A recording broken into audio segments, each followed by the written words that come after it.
يا رب ما يطلع العداد بتاعنا. هو بتاعنا طبعا. شغلوا التكييف، شغلوا التكييف، استغفر الله العظيم يا رب. ده انا لسه شحنه، ده بيصرف اكتر من حماده العداد ده.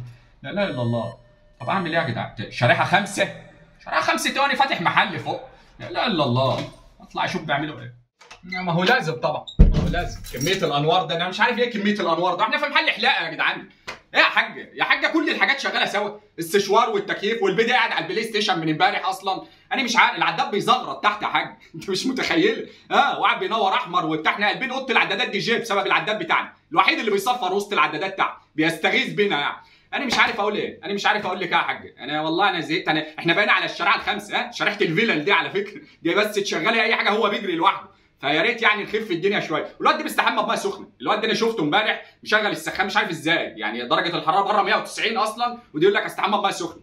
انا مش عارف يعني انا برضه السبب. مش عارف. هو انت حمادي، هو ايه في البلاي ستيشن ده حمادي؟ اقفل الله يكرمك. ده انت حاجه هام. انا بقيت بشحن كل يوم يا حاج. مش منظر اللي انا بعمله ده. ده الراجل بقى عايز يعمل لي عرض حتى انا صعبت عليه. انا مش فاهم.